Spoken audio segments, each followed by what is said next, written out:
In the film, we've seen reference made to many declassified documents from the Nixon presidency made available, as you heard, through the Freedom of Information Act. These documents are casting new light on what was once a comfortable secret. Now, many of those documents are in Christopher Hitchens' book, The Trial of Henry Kissinger. And we'd like to send that to you, along with a DVD of this documentary and Amy Goodman's book, Static. We need you to donate $400 today. In fact, you should check out all the thank you packages we have for you. You can do that at linktv.org. You can do that by calling us right now at 866-485-8848. And with me again from New York is Amy Goodman, host of Democracy Now! Welcome back, Amy. It's great. It's been the daily fare of newspapers all through that time, not just looking at this historically. We're not talking about just abstract issues. We're talking about people's lives. We're talking about a man, Henry Kissinger, who is treated as an elder statesman in the United States today. Look at his role in Chile.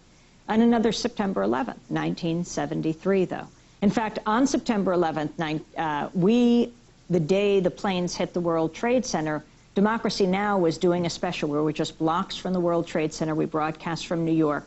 We were doing a special on the connection between terror and September 11th, 1973, the day Salvador Allende, the democratically elected leader, died in the palace in Chile as the Pinochet forces rose to power. That's the U.S.-backed Pinochet forces. That's the Kissinger-backed, Nixon-backed, ITT-backed Pinochet forces. And we cannot minimize that, because that kind of support enabled Pinochet to rule with an iron fist. He ruled for 17 years, killing thousands of Chileans. We have to look at Henry Kissinger's role today. Why isn't he questioned about this? This is absolutely critical. He should be covered at the time, and it should be covered now. And it is in this documentary. That is what is so important about Alex Gibney and Eugene Jarecki's documentary, The Trials of Henry Kissinger. We urge you to call, whose music we often play, Victor. Behavior. How could he justify having supported the assassinations and the kidnappings and so on? What was the U.S. case to go against Allende? Was it because he was a buddy of Castro, a socialist? What was it?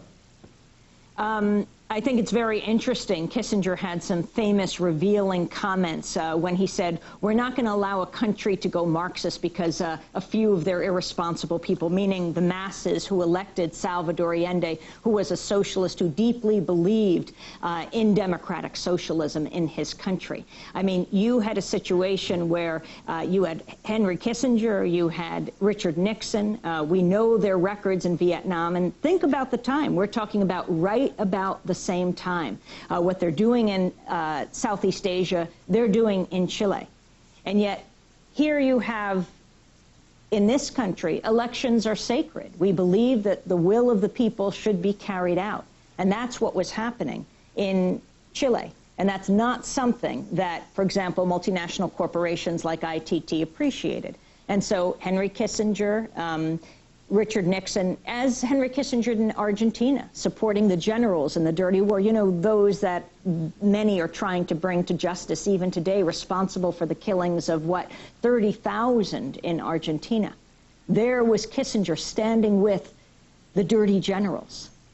No, this is a record that must be exposed. And I think it first starts with people getting information, and that's what this documentary does. Maybe you saw it in the movie theater, or maybe you missed it entirely. Here, a man dubbed the